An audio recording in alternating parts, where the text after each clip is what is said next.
One day, I saw my fiancée, who was soon to be married, walking arm in arm with some guy I didn't recognize. After a night shift, I was driving to pick her up. This city, on the cusp of Christmas, was brightly decorated and the faces of the people bustling about were cheerful. From inside the car, even my heart, against my usual demeanor, felt festive. I'm Jim. Working in real estate, I always pick her up from her job on my day off, Wednesday. Her name is Anna. We met through a colleague, Brandon, and have been dating for 3.5 years. Anna is a nurse. Never having been hospitalized myself, my only knowledge of what a night shift nurse does comes from the stories Anna tells me. But seeing the sheer exhaustion on her face as she gets into the car, I understand it's no easy job. Today, she looks especially spent. Rough day, but you look beat, I say. Can you tell by my face? Oh, I hate that. Saying this, Anna bashfully covered her face with her hands. Her gesture was so endearing, I just wanted to hug her right then and there. But I'm driving. Must resist. You seem really sleepy. Maybe we should postpone the venue viewing for another time. We had plans to go check out a wedding venue. Jess, we are getting married. We've introduced each other to our families and are in the midst of deciding on the venue and the date. Let's go since we're all here. I'm fine, really. Plus, I've been looking forward to today for so long. As she said this, Anna's eyes were sparkling. Next, we're headed to a small chapel on the outskirts of town. It was the first place Anna had suggested. Choosing a humble venue over a fancy hotel really shows her modest and gracious character. It was a much better place than I imagined. On the way back from the chapel, looking at the brochure, Anna said excitedly, "Should we just decide on that place? I think I want to check out a few more places. Anyway, I want to get married as soon as possible," I said, and Anna nodded happily. Having the person I love by my side, smiling at me. I can't imagine anything happier than this. I will definitely make her happy. That's a promise I made to myself. But suddenly, those happy days came to an abrupt end. It happened one day. Working overtime, I noticed my coworker, Brandon, lingering around me, looking like he wanted to say something. Come to think of it, Brandon has been acting strange since this morning. I figured he might have a stomach ache or something, so I just kept working. Couldn't you just ask what's wrong? Impatient, Brandon finally approached me. What's up? You need something? No, it's hard to say here. Reluctantly, I let Brandon drag me to our usual tavern. After taking a sip of the draft beer that had been served, I turned to Brandon. So, what is it you wanted to tell me? Well, you see, Brandon mumbled, hesitating. I let out a big sigh. If you just wanted to drink, you should have said so from the start. It's not that. Just calm down and listen, all right? Typically when Brandon starts like this, it's usually some trivial story. About how the lady at the office greeted us with a smile, or about the boss walking with a young woman. Did you catch the branch manager in an affair? I said, browsing the menu. That's it. Brandon nearly stood up as he pointed at me. I couldn't care less about the branch manager's flings, to be honest. It's not the branch manager I saw, it's... As I shifted my gaze from the menu to Brandon's face, he was looking at me with a strangely serious expression. A bad feeling started to creep over me. No way, I thought. Jim, I heard you're about to get married, and I didn't want to stir the pot, but you're my colleague and a good friend. I was the one who introduced you to Anna, my friend from college days, so I have to tell you. My heart started racing. With my palms starting to sweat, I waited for Brandon to continue. I saw it, man, Anna walking arm in arm with another guy. I felt the blood drain from my face. This is a sick joke if it's meant to be one. It's no joke. At first, I thought I was seeing things, but look at this. Brandon showed me a picture on his phone. It was taken from behind, but it was definitely Anna.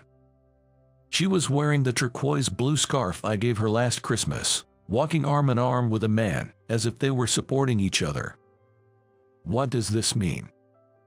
I tried to think rationally about the situation, but my mind wouldn't work because of the shock. It just can't be. Anna wouldn't do something like this. Betray me like this. After parting ways with Brandon, I immediately called Anna and told her, "I'm coming over now." Then, I hopped into a cab and headed to Anna's place. When I rang the doorbell, Anna quickly unlocked the door and greeted me. "What's up? You surprised me, coming over all of a sudden." She must have been getting ready for bed. Her hair was still damp and loosely tied up, with a cardigan thrown over her nightwear. As I stepped into the room, I began without turning to face her. "Brandon says he saw you walking arm in arm with some guy I don't know." The air suddenly tensed up. Despite the heating being on, it felt like the temperature in the room was dropping fast. Anna remained silent. "Brandon's just mixed up, right?" My voice trembled pathetically. Anna was still quiet. The only sound in the room was the irritating tick of the alarm clock by the bed. And then, "It's not a mix-up," she said in a faint, thin voice. An uncomfortable silence spread once again. Unable to bear the quiet, I laughed it off. "You guys are pulling my leg, aren't you? Cut it out. I'm really bad with this kind of prank." As I sat down on the couch, Anna sat a little distance away. "Listen, I've decided to break up with you and start seeing him. I was going to tell you soon, but it slipped out now." Anna's face was serious. To me, it seemed like something from another world, and I couldn't help but burst into laughter. Laughing hysterically as if I'd lost my mind, Anna continued, "I'm going to date him." "Him? Who is he?" "He works at a nightclub." "A nightclub?" The guy in the photo looked pale, with delicate features, almost unhealthy. Now that she mentioned it, he did look the part. "What about getting married?" "I never planned on that from the start. Even after introducing you to my parents, that was all you're doing. You've betrayed me." "I was never serious. It was just a game. An adult should understand that, right?" For the first time in my life, I felt the urge to hit someone. This strange laughter had vanished, and my heart was rapidly filling with despair and intense anger. Then, I hurled every curse and insult I could think of at Anna. I was surprised at myself for being able to come up with such filthy words. "Get out. I don't even want to see your face anymore." With those words, a single tear trailed down Anna's cheek. It felt so phony. Betraying me and running off with someone else. I grabbed the photo frame that caught my eye. Displayed was a selfie of us at the Santa Monica beach. That's when I popped the question. She was so happy then. I violently threw the photo frame into the trash and left Anna's room. That was the end of our story. From then on, I threw myself into work, trying not to think of Anna. Once I started thinking about it, I couldn't stop. I was driven by a desire to erase it all. Drowning in work as if to inflict pain on myself, with a deeply wounded heart. Nightly, I drowned my sorrows in booze with Brandon and the juniors, forcing myself to sleep. I'd become dependent on alcohol to sleep. But it was my junior, Lucy, who supported me. She worried about how gaunt I was getting and gave me a thermos of warm soup. Her kindness thawed the ice in my veins, warming me through. Eventually, Lucy and I started dating. Brandon, who had a thing for her, grumbled a bit, but he genuinely congratulated me, wishing me happiness as I sought it anew. He was worried about me too, considering I'd been on the brink of self-destruction. 2 years after splitting with Anna, Lucy and I got hitched.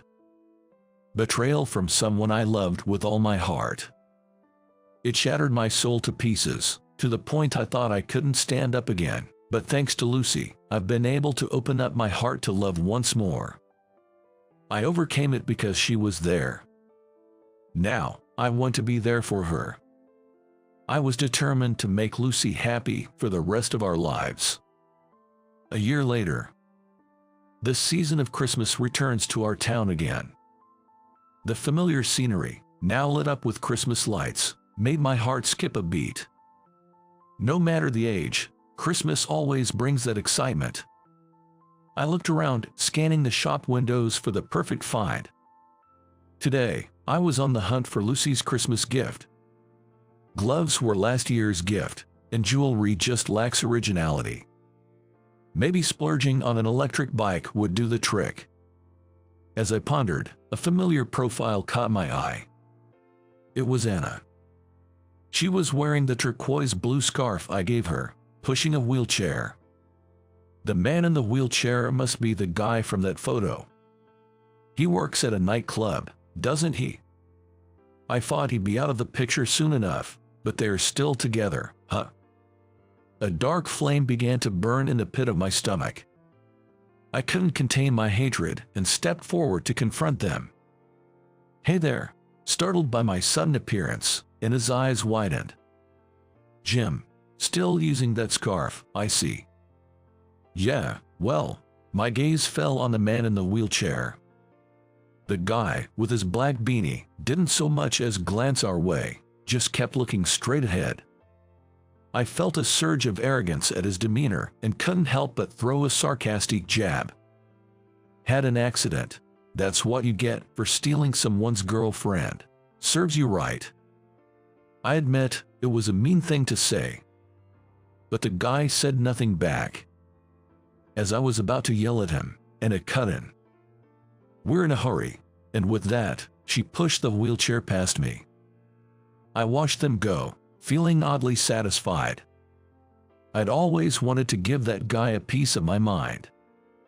After all that, he didn't have a comeback. It makes sense, though. He's the one in the wrong, so he couldn't say anything. At that moment, I felt no remorse, almost smug about their misfortune. Days later, I was on a business trip. This is where Anna's parents live. I've been here before to meet them, back when things were good. If I remember right, there's a decent diner behind the station. After wrapping up a meeting with a client, I decided to grab a bite to eat. As I walked down the main street, I saw familiar faces coming my way. They were supposed to be my in-laws, Anna's parents. Is this kind of coincidence even possible? No, they live around here, so it's not odd to see them shopping in town. Yet, there are two people who have nothing to do with me anymore. Should I just pretend I don't know them and pass by? As I was mulling it over, Anna's mom looked my way and our eyes met. My heart skipped a beat, and I quickly looked away. "Jim," despite my silent plea not to be noticed, Anna's mom called out my name. Her voice, which I hadn't heard in years, sounded weary. "It's been a while. You look well, that's good." "Well, how could I be? How could I possibly be okay? Thanks to Lucy, I've picked myself up, but do you have any idea how much your daughter made me suffer?" Annoyed by her thoughtless words, I forced a smile and said, "So, Anna dumped me like trash and is living happily ever after with someone else who works at a night bar. Well, good for her." "What?" The two of them looked puzzled. "Don't tell me they didn't know about the guy's job." Yeah, I was shocked to learn that Anna had become such a player. Speaking of which, did that host guy get into an accident? Must be karma, what goes around comes around. I expected them to snap at me, but instead, they just looked at each other, confused. After a brief consultation, Anna's mom turned to me and said, "Did Anna actually tell you that?" "Yeah, she did. Didn't you know? We've known him since she was little.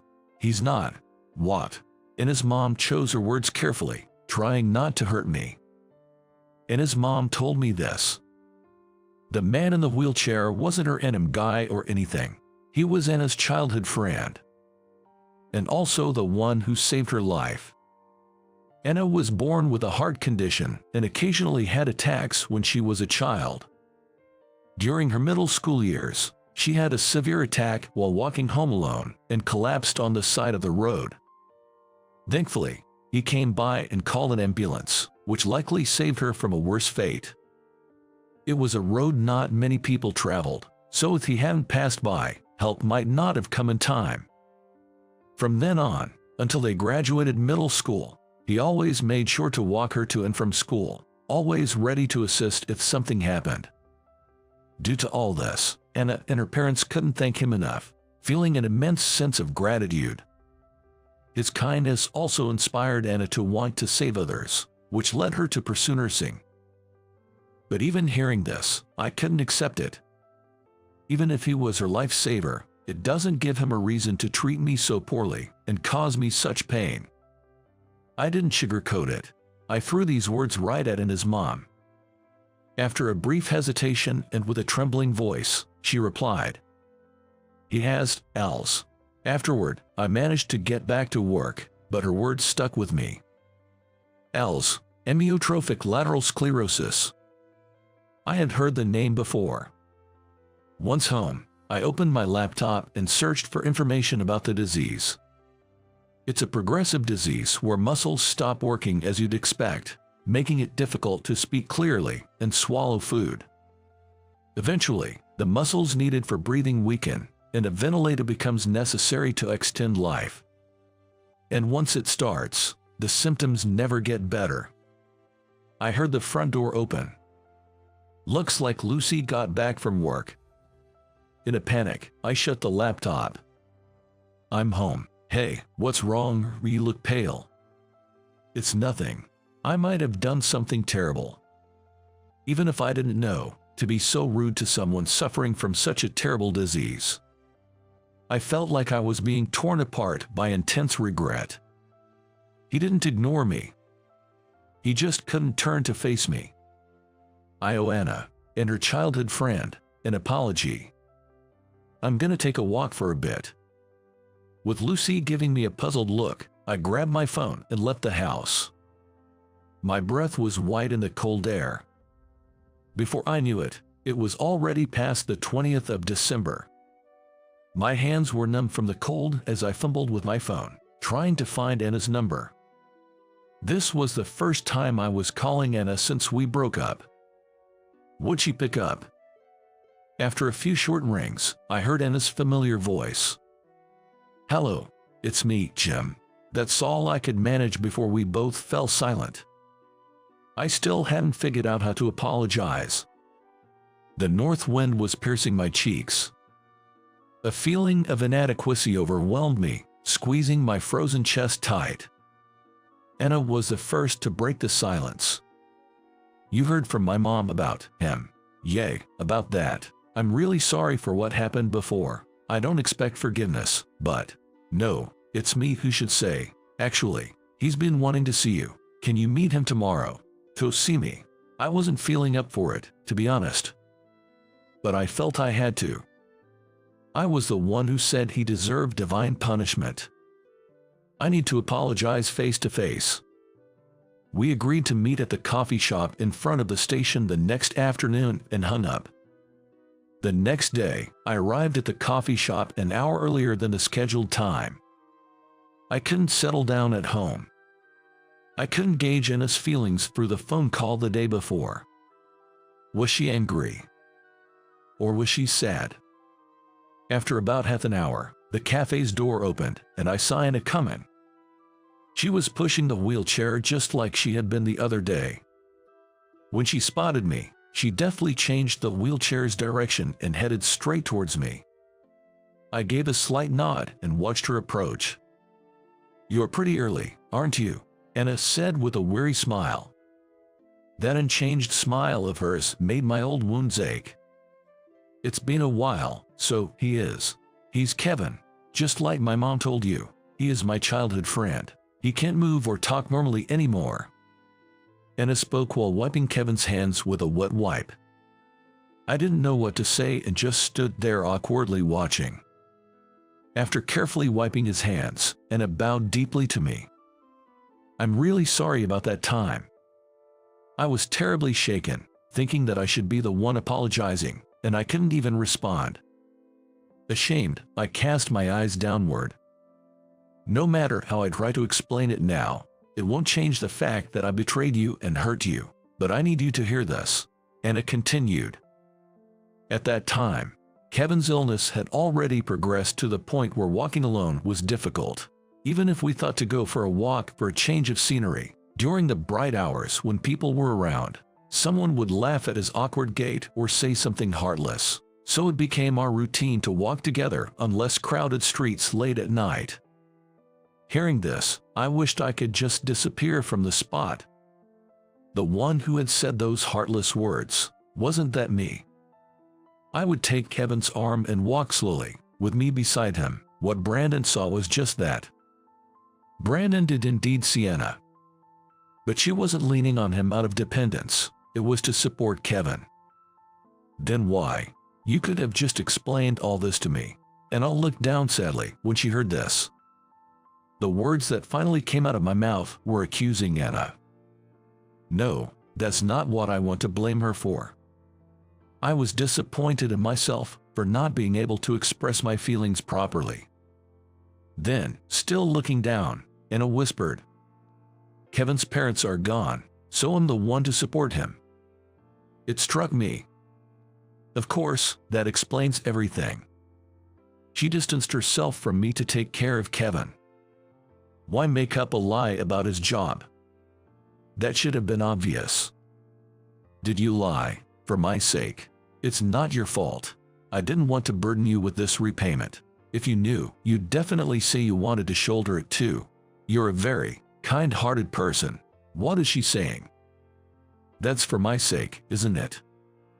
Just as Anna said, if I had known back then, I would have definitely decided to shoulder it with her. Knowing that, Anna did something that would make her be disliked. Anna, she gave up her own happiness for her benefactor. As I stood there dumbfounded by the harsh truth thrust upon me, Kevin let out a short cry. Anna listened carefully and began to speak a few words. I remembered seeing it back in high school during a health class. It was a way to communicate with people who couldn't speak, using mouth shapes. Anna used this method to understand what Kevin was trying to say. Kevin said, "I didn't know you were engaged. Dump me and let's start over. Silly, I've told him that I'll never leave him for the rest of my life."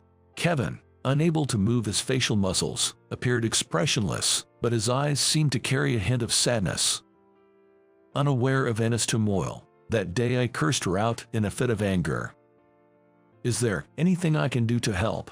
To my question, Anna shook her head gently with a small smile. "Live your life, be happy." Under the table, I clenched my fist tightly. I felt so powerless that I wanted to punch myself in the face. I certainly loved Anna back then.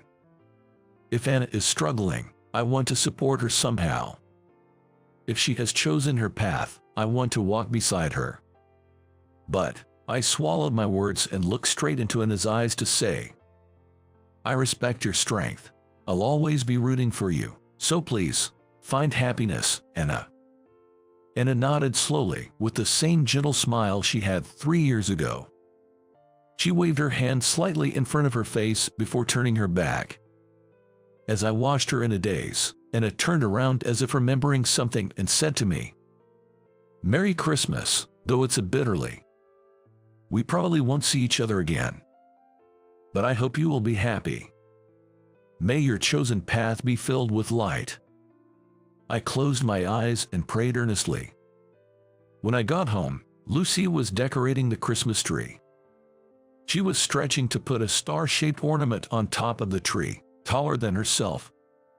"Welcome back. Hey, can you put this on for me? I can't reach." I took the star from Lucy. I wish such brightness would shower upon Anna and Kevin. May darkness stay away, and only overflowing happiness embrace them. With that thought, I became so wistful that tears began to fall uncontrollably. Surprised by my sudden tears, Lucy looked into my face with concern. I hugged Lucy desperately and told her I loved her over and over. I will live my life and be happy with Lucy. We will cherish each other and live happily ever after. I made that promise in my heart.